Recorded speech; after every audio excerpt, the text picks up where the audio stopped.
No soy un mesías, sino un hombre como los demás. Fue una de las frases más conocidas, muy repetidas, de Nelson Mandela. Hoy ha sido el gran adiós internacional mundial a un hombre que nos dejaba recientemente a los 95 años de edad. Un hombre que pasó 27 años de su vida en la cárcel y que fue presidente de Sudáfrica.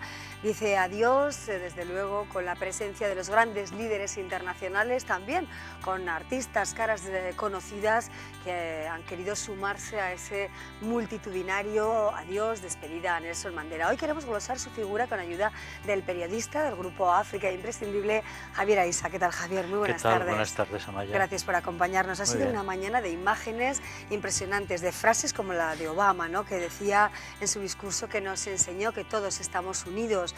Mariano Rajoy, que ha apelado al legado de Mandela para hacer referencia al consenso en la unidad de España. Incluso hasta Urkullu ha hecho, bueno, pues alusión también al legado de Mandela como símbolo de unidad y de justicia. Hemos visto imágenes, bueno, pues que nos hacen mirar al cine con Charlize Theron, una sudafricana también, a Bono, cantante de U2, en esa despedida. Muchos impactos, ¿no?, en este clamoroso adiós. ¿Con qué te quedas especialmente, Pues Javier? yo me quedaría sobre todo con la reacción de la población sudafricana. No me interesan tanto los líderes internacionales. Quizá está bien en la medida que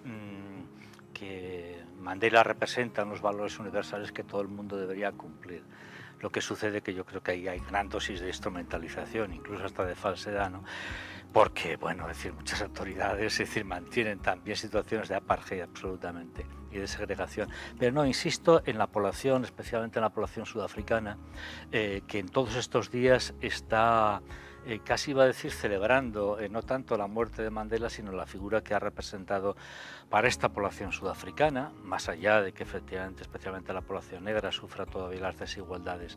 Esa población que está cantando y bailando, es decir, que recorre muchas ciudades de Sudáfrica a pesar de la lluvia, digamos, es la que le da más sentido la figura de Obama. Y por otra parte también me quedaría, no se ha visto en televisión, pero es habitual en África, toda aquella gente joven que participa en multitud de protestas en favor también de la democracia de sus países, con la camiseta con una camiseta en la que está representada el rostro de Mandela, ¿no?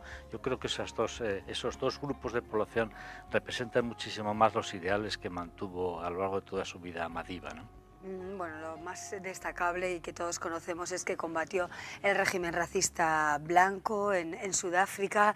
¿Cómo fue la historia de Mandela? ¿Cómo la vida le llevó a la cárcel, ¿no?, a vivir cerca de la muerte? Sí, a ver, yo creo que habría que reivindicar tres cuestiones de Mandela, tres momentos de su vida, ¿no? Primero, fue un resistente perteneciente a un movimiento de liberación africano como el Congreso Nacional Africano, fundado en 1912, y que también hablaba en esa fundación de que efectivamente era necesario crear una nación sudafricana libre de todas las desigualdades y sobre todo donde se pudiera llevar a la práctica, diríamos, una democracia igualitaria entre la población blanca, que al final acabó dominando a partir de 1948 el Estado y la economía, y la mayor parte de la población negra. Él fue un resistente, inactivo, perteneciente a un movimiento de liberación antiimperialista frente a un régimen de apartheid terrible, durísimo, muy cruel, que en aquella época estaba defendida por las grandes potencias, ¿no?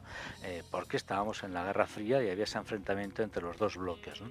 Segundo, yo creo que habría que reivindicar, diríamos, aquel Mandela que ya desde la cárcel empieza a plantear la necesidad de impulsar a partir de las movilizaciones sociales de la población, no solamente su persona ni la de su grupo político, encabezar, digamos, una protesta y una lucha contra el régimen, que incluso en algunos momentos fue una lucha armada, para convencer a esas élites blancas de que la democracia, simplemente un régimen democrático, diríamos, clásico, era absolutamente obligatorio en Sudáfrica, porque lo que había que romper especialmente era, digamos, esa segregación racial durísima. Y un tercer aspecto, yo creo, ya en su etapa de presidente, bueno, pues todo el proceso de verdad y reconciliación, efectivamente, que significó, diríamos, que muchas víctimas y verdugos pues fueron capaces de expresar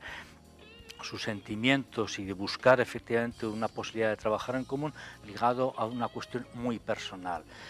Bueno, Mandela participó en muchos momentos y apoyó a organizaciones de lucha contra el SIDA porque un hijo suyo también murió precisamente de SIDA, ¿no? Esos tres momentos yo creo que sería importante de destacar de una figura tan atractiva, con esa capacidad de seducción, tan sonriente, tan diplomática por otra parte, y tan cercana a la población, incluso además a la población blanca, que había sido, diríamos, a sus élites blancas, sus enemigos, para buscar conjuntamente, digamos, que Sudáfrica bueno, llegara a la democracia, aunque fuera formal. Sí, Javier, dos de los valores, ¿no? La lucha por la justicia y también alejarse de la venganza, ¿no?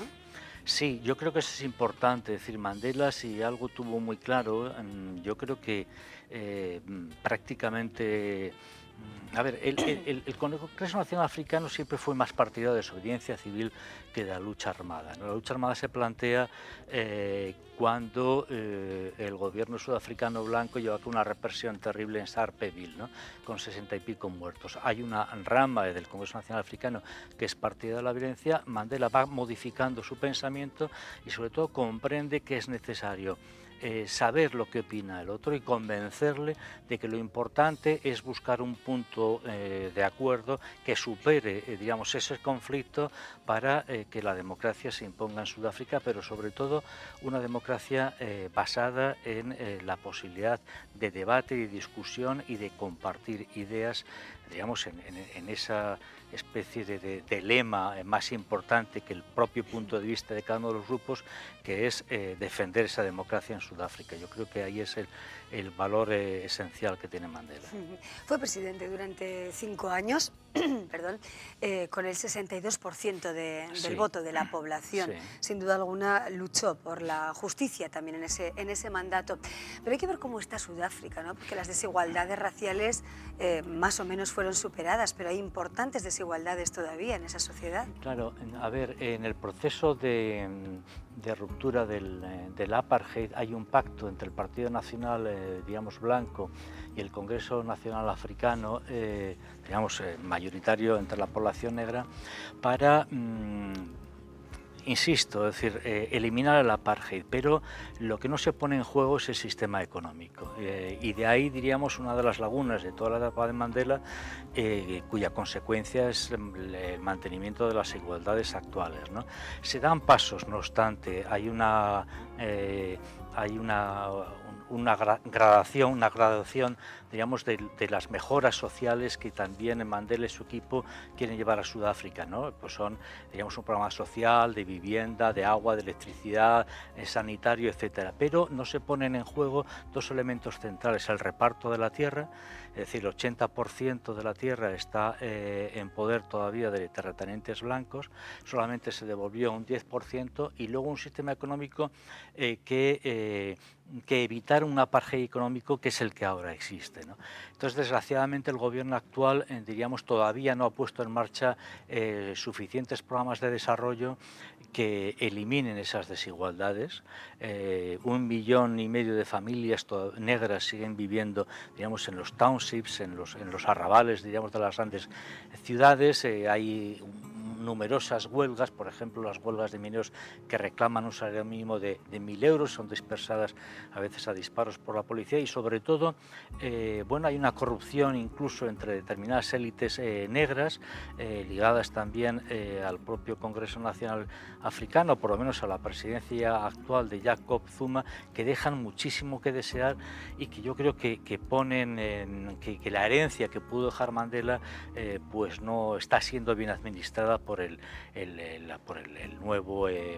presidente Jacob Zuma, que se volverá a presentar a las elecciones en 2014 y que, bueno, pues seguramente las ganará, porque todavía la población sigue con el símbolo de Mandela en la cabeza, ¿no? Hay mil preguntas, sin duda alguna. Nos fijábamos al principio en algunos de los gestos. Hemos visto ese saludo entre Obama y Raúl Castro. ¿Qué significa? ¿Cómo valoramos ese saludo entre Estados Unidos y más Cuba? Más allá de que la administración Obama y la de Raúl Castro seguramente tienen conversaciones, diríamos, para resolver numerosos conflictos, y eso yo creo que es positivo, pues bueno, es una de las imágenes que queda, diríamos, más impactantes, ¿no? Personas tan diferentes pueden, diríamos, estar de acuerdo en que el legado de Mandela puede equivaler efectivamente a los derechos civiles y también a ciertas dosis de justicia social, ¿no? Deberían ser comunes las libertades públicas y la eliminación de las desigualdades. Ese gesto yo creo que efectivamente es un gesto de futuro, de que tarde o temprano las relaciones entre Estados Unidos y Cuba pues funcionarán muchísimo más que ahora, ¿no? Las claves de la historia de Nelson Mandela, del que se va a hablar sin duda a lo largo de mucho tiempo, ¿no? En todo el mundo, efectivamente. Vamos a ver también, Javier, cómo han reaccionado también aquí bueno, pues un grupo de mujeres de raza negra con las que estuvimos recientemente y nos dieron, bueno, sus mejores impresiones acerca del líder de Sudáfrica. Con esas impresiones nos despedimos, agradeciéndote, Javier, por supuesto, tu compañía, tu experiencia, tu análisis, y recordando también que el próximo martes en Civicán pronunciarás una conferencia precisamente acerca de todo el legado de este gigante negro. Sí, ¿no? a las 8, África Imprescindible, hacemos efectivamente un análisis, un debate sobre Mandela, pero también sobre la situación actual en Sudáfrica. Sí. Javier Aisa, muchísimas gracias y muy buenas Gracias a tardes. ti, Hasta Amalia. pronto. Hasta ahora.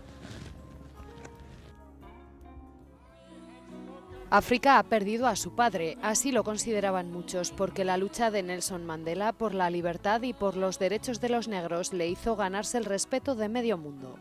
A las mujeres que pertenecen a la Asociación Flor de África, el fallecimiento de Nelson Mandela les ha cogido a cientos de kilómetros de su tierra natal, pero sienten su pérdida de igual manera. Es una gran pérdida, es triste, pero ya ha hecho y entonces nosotros tenemos que seguir luchando. Yo diría que será un hombre que va a ser referente, porque hasta ahora no hemos encontrado un hombre que ha sacrificado tantos años de su vida para que su pueblo, que su gente tenga la libertad. Mandela fue un hombre que tras 27 años de encierro salió de la cárcel, se convirtió en el primer presidente negro de Sudáfrica, unió un país dividido y acercó a muchos en un continente también dividido. Fue Premio Nobel de la Paz, un deseo que inunda ahora a estas mujeres de la Asociación Flor de África y a muchos otros, es que los actuales dirigentes de los países africanos se parezcan algo, aunque solo sea un poco, a Nelson Mandela. Si los dirigentes hoy en día piensan como piensa Nelson Mandela, África no va a estar como estamos hoy en día, de hambre, de pobreza, de miseria, de explotación. Mismo los africanos explotan entre nosotros. Nos ha ido, pero yo creo que se ha ido físicamente, pero está entre nosotros. Y nuestro pensamiento siempre, nunca vamos a olvidar a Nelson Mandela. Él sí tenía amor por su pueblo, él sí tenía amor por el mundo, él sacrificó su vida por el bien del pueblo africano y de su país, ¿no? Sudáfrica y todo el continente lloran a Mandela, porque ahora ya no está, pero probablemente sus logros y su leyenda lo harán inmortal.